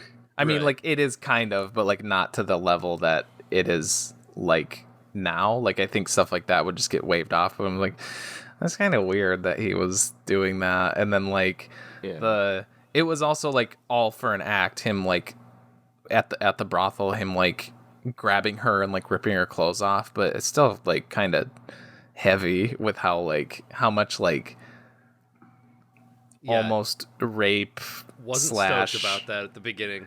Was nuts. I was like, I didn't know, but I liked when he did like genuinely start to like care for her, and then he kind of like changed, and I was like, okay, it's getting better, but the early stuff was a little you're like, okay, she's not gonna get raped, and then she meets up with Leo, and he's like, all right, I'm gonna fucking rape you. Yeah, the guy who like they're in love, and then he's like, all right, I'm gonna rape you now. I think my only note for Leo was what no pussy does to an MF.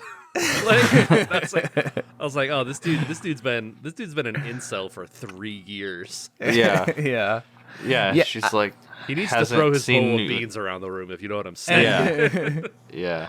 I wonder if, and maybe I'm just like misremembering it, but was it made explicitly clear? Like, were they a couple? Were they together, or no? Was it maybe like not fully unrequited love, because she was like happy to see him and all that, but like, then he tried to like rape her, like she it was like, I feel like if the attraction, and of course she she loves Jin now, so that was part of it too. Yeah. But like, if the feeling was more mutual, maybe it wouldn't have went that way. So I wonder if that was like he was more happy about their meeting up than she was. Well, yes, I don't know. I don't think he was more happy. I think he just was happy in a different way, because it definitely was. I would say it was reciprocated, but what threw a wrench in it is that in the meantime she had become attracted to Jin, because there's the whole thing about like, oh, I waited for you for 3 years or something. We waited for this for 3 years, and you fell in love with him for 3 days, and that's the whole thing with like, you can tell she's like torn, because like she doesn't like sleep with Jin at the beginning.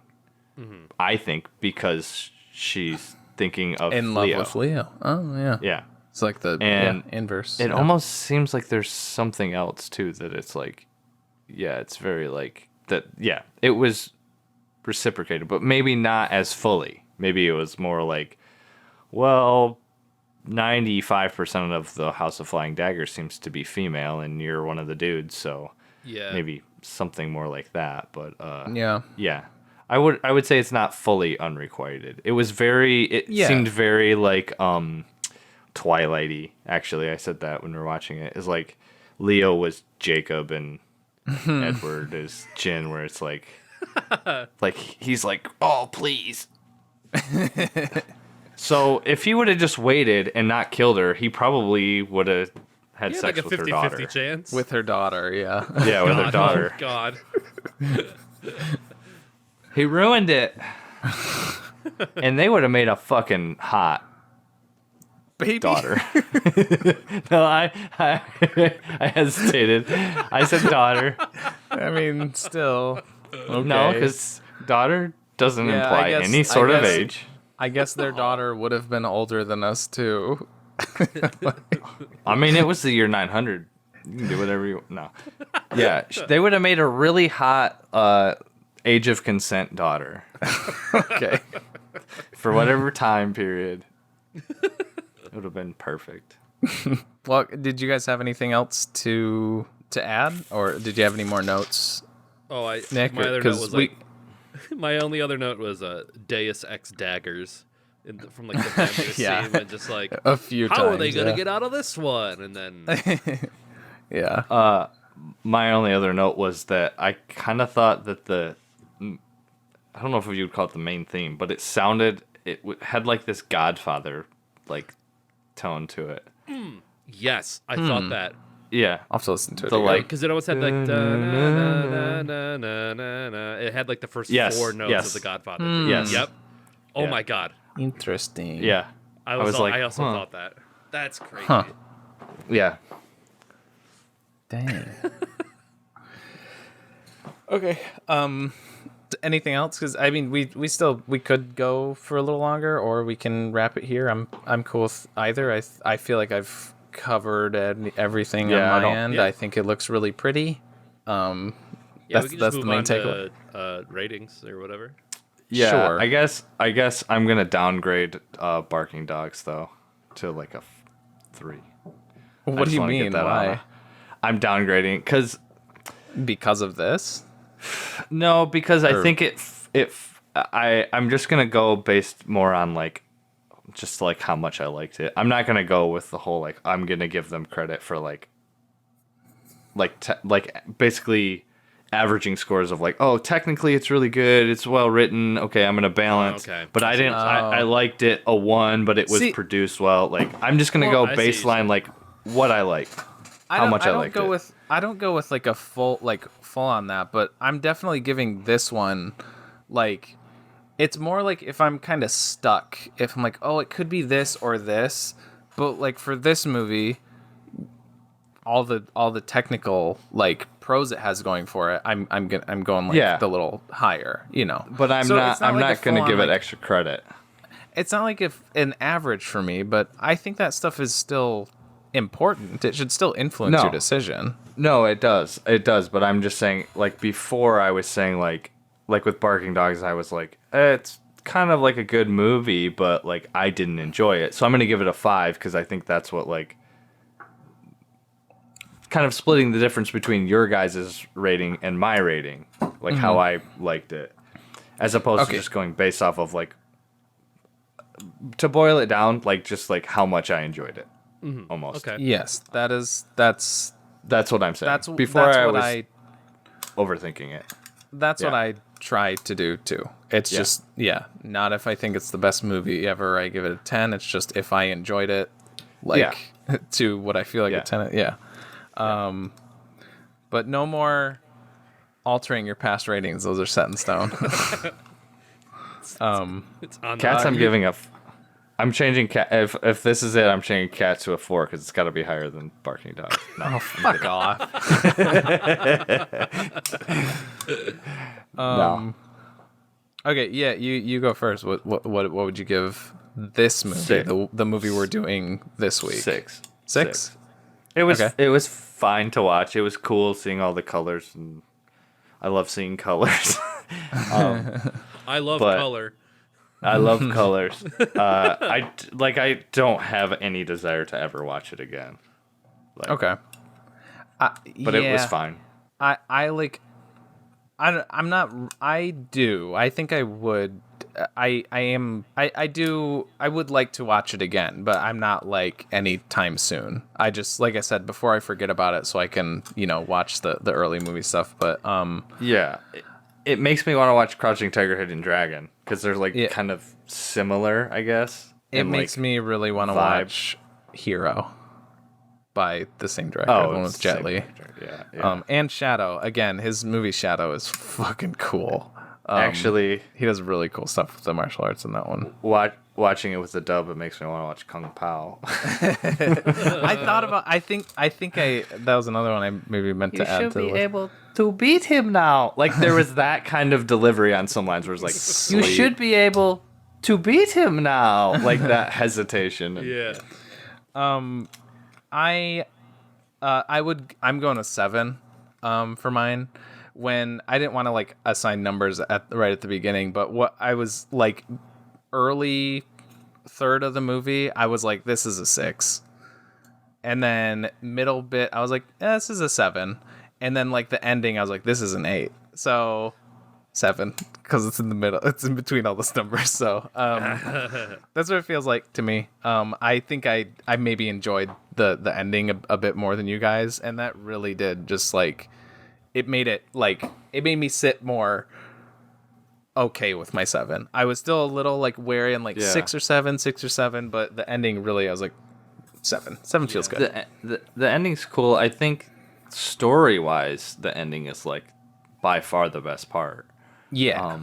Yeah, that's where it gets a little out of the like the whole movie is so like melodramatic, and I think the ending, it just kind of works the best there. It doesn't feel the most like not out of place, but Yeah. I'm torn because I don't know. I know Travis did a decimal last week, but I really feel like I'm torn between a 6 and a 7, in the sense that like I thought it was cool. I thought it was fine. Am I gonna watch it again? I feel like unless I'm like showing it to someone, I don't think like that's. It's not like a movie where I'm gonna be like, I'm gonna sit down and I want to watch this movie again. But I mean, I know that's part of your scale, right? Well, I was just gonna say, like, I didn't put that in the scale, but like how Moose described it last week was like in my head. It was like he was reading my mind. But he was like saying like if somebody put it on, he would be happy watching it, but he's not gonna go out of his way to watch it again. And I'm like, to me, that's kind of how 7. I feel about. Yeah, that's how I feel about this movie. So I guess, and that's kind of what I mean. Yeah. So I guess 7 in that sense. I think the musical with swords description is like apt for this. Mm-hmm. Like all of the different set pieces are gorgeous. All of like the visuals are gorgeous. The choreography, the heightened realism, the sound design. The story is like, the story has like almost like the weakest part. Yeah. I was almost gonna say like M. Night Shyamalan level twists, but that insane. But it's like there's twists. If they had taken out some of the twists, I think it would have made it a lot better. It's just like all of like yeah. Okay, I have allegiance to this faction. No, I don't. I have allegiance to this faction.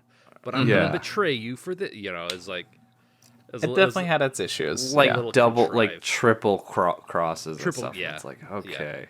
And like, that's kind of like, if it wasn't this director and if it didn't look this good, and I'm like I said, I'm kind of stuck between that 6 and 7, I probably would have went with a 6. But to me, I think it's fair to, if you're stuck between a number and there's something like the technical aspects, bring it up to a 7. I think that's okay with me. I think that's where I'm going to land, is probably a 7. It's very cool, and it's like a really good, I don't know, I guess I just want to say like snapshot of like martial arts movies from that time period. Yeah. Like there's a certain style from like the early 2000s where like I feel like there's a lot of those types of movies. Well, I guess Crouching Tiger probably popularized it, so everyone was like, all right, well, I want to give me one of those, you know. Yeah. But this one does it really well. Yeah. Yeah, just like highly stylized. Like even like Kill Bill is like, I can see some kind of like similarities. Yeah, like with just like the dancing sword play stuff. Especially the first one in the house of like where she fights the crazy 88s and stuff, and she's like on the banisters and like the colors. Yeah, totally. Yeah, I'm pretty sure there's even a scene where like she stabs and she like jumps on the sword or something like that. Like there's I think there is. There's a scene like that. Yeah, so I still have 2 more of this guy's movies. One more martial. I have Hero in the thing.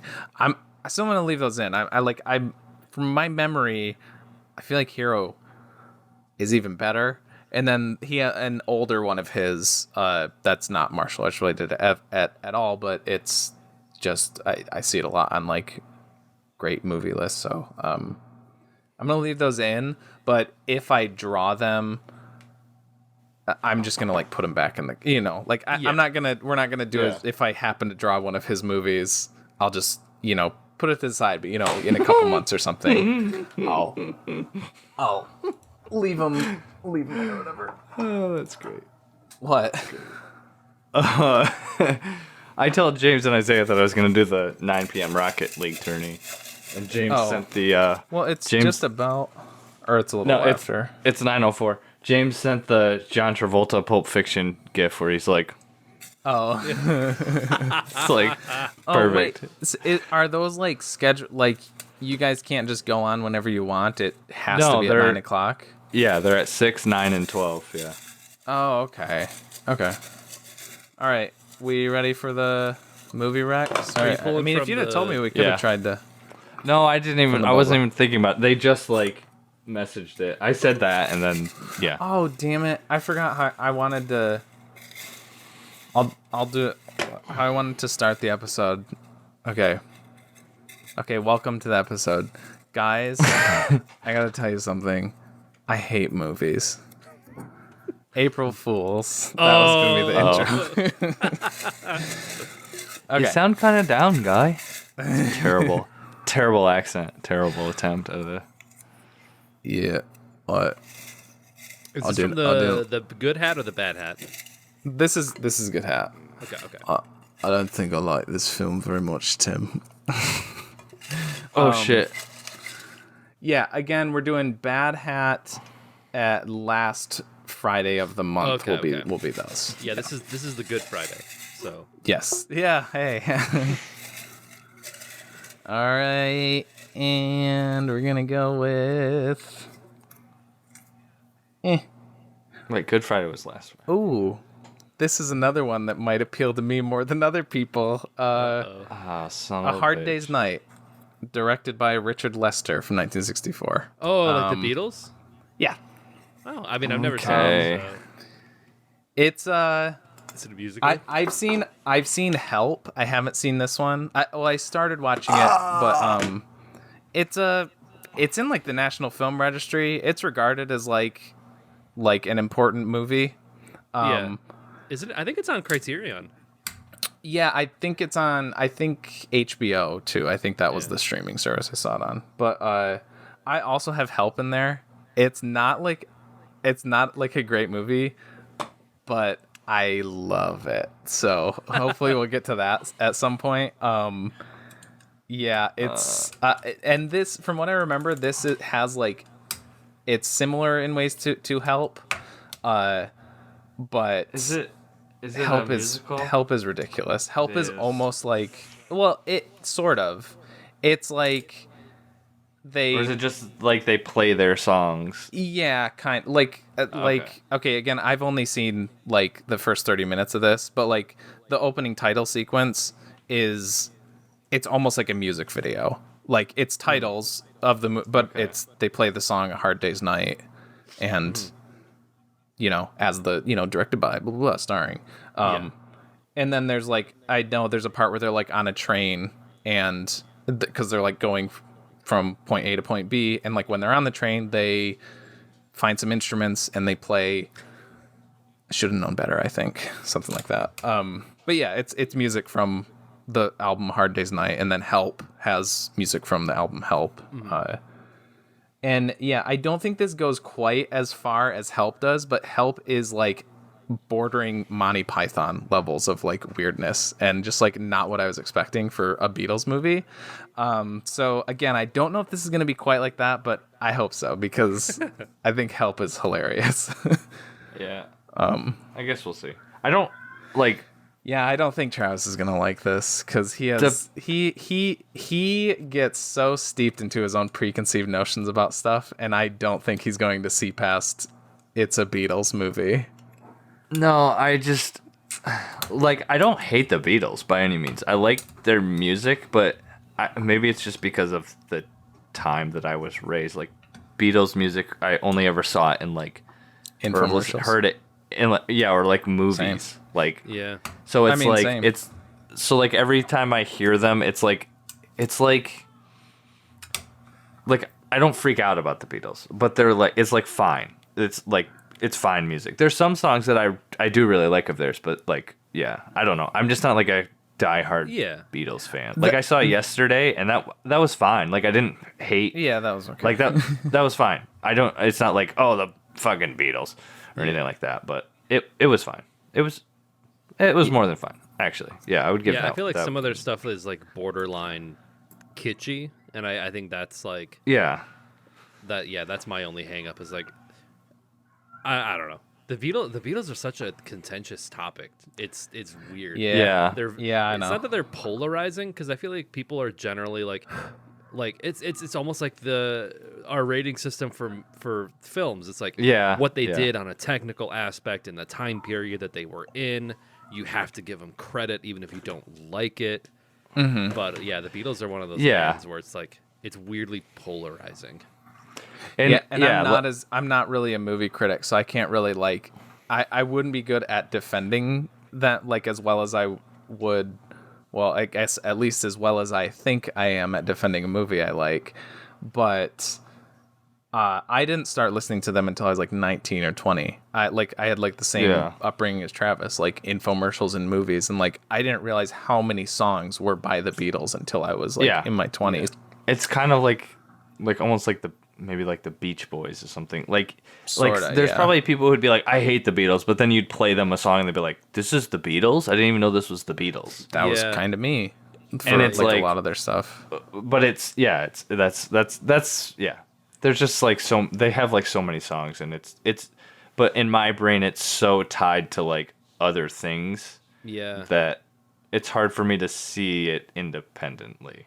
Because I mean, I've listened to Beatles. Like I have Beatles stuff on my Spotify playlist, but it's still like Here Comes the Sun. I think it's that one. It reminds me of like Parent Trap. I think it's in Parent Trap. And it's I think you're that's right. all I can think of is Lindsay you're Lohan right with that. Oh my god. I get that, but I love that song so much. I love it's a George great Harrison. song. It's a great song so much. Excellent. Well, beautiful it song. also like but... I don't know. I guess it doesn't help that the Beatles like their range is from like silly doodah in the ocean kind of stuff, and then you got like While My Guitar Gently Weeps or like Glass Onion or like those sort of like more trippy, psychedelic. but more like serious in tone, I guess, kind of songs. Ones that are like and then also rocky. Like rockabilly 50s music and they have Scuffle. That's why I think that's what it's called. That's why like they're not. I wouldn't call them my favorite band ever, but they're probably like my desert island band because I like their range. I like all those different genres like you were talking about, that because I like their silly songs. I like Octopus's Garden. Yeah. Maxwell and I like Glass Onion. I do like that song. Yeah. I do like Maxwell Silverhammer. Yeah. Mine's yeah, Brockhampton. This will be Brockhampton. Huh? Mine's Brockhampton. It's got to be Brockhampton. That's your desert island band. It's got to be. Yeah. We can. I feel like we could. Maybe this could be our. It doesn't just have to be. I don't know. We should talk about this more. But I feel like there's a lot to say about the Beatles, like outside of this movie, A Hard Day's Night. So I think our pre-movie discussion next week should be. I don't know. We'll try. We can talk in Discord just did. about. Well, no, I know, but there's. I'm restraining myself so much. There's like I could be our little Beatles trivia guy. Be a little Beatle boy. Yeah, yeah, big bad Beatle boy. So I don't know. We can like talk about it in the Discord and maybe like refine it down. But I think that would be a good topic to. Beatles or like. Just the era of music that they came up in, something like that, or I don't know. Well, hey, I have a pretty much defunct music podcast with Andrew that we could do a crossover. Actually, Andrew would be a really good person to have. Yeah, you mentioned that. That would be a good one to do. Yeah, if he's down. Least, yeah, I'll hit him up to see what he's up to. There's a bit of a time zone difference, so he might not be able to. But right, he's 3 hours behind. But right. We could run it by him. Yeah, do that. Because I remember you saying that he would be interested in a music-related one would be perfect. Yeah. On Fridays, we could, like, I don't have to work tomorrow or anything. I don't know about what your guys' schedules are, but, I'm okay with starting late. Starting later. Oh, yeah, that works for me, too. Yeah. Like, if we got to start at, like, 9 or something. Sure. Yeah. Okay. Yeah. We'll iron it out in the meantime, but Sweet. Hard Day's Night for next week. Hell yeah. Hell yeah. Anything else? It sounded like Travis was gonna say something else, but maybe it was just that adding to the. No, I think I was gonna say something about the Beatles, like how they're the worst band. Yeah, they suck, and like, oh, cool, you put an A in there instead of an E. Great, good for you. No, I think I was gonna say that it like, again, with like the time difference, like, not that it's, I don't know. I feel like I heard the present day stuff, and then you hear that was inspired by Beatles, and then you hear the Beatles stuff, and you're just like, okay, even though it seems contrived almost, because I listen to it backwards, if that makes any sense. It's weird because Andrew and I have actually talked about this a lot. It's the I think it's called like the Seinfeld isn't funny trope. Because you've heard the jokes elsewhere, and it's like Seinfeld walked, so Curb Your Enthusiasm. So two girls all could these run. Other shows. Yeah, exactly that. That was for Ethan, who's not watching, but he hates that show, especially. Yeah. I was going to say, Travis, if you don't want to watch a Beatles movie, you could always watch Pink Floyd's The Wall. I know how much you like Pink Floyd. I should throw... Oh, yeah, fuck, he does hate them. But no, I don't hate... I do want to watch The Wall. I've never seen that, and I do really want to see that.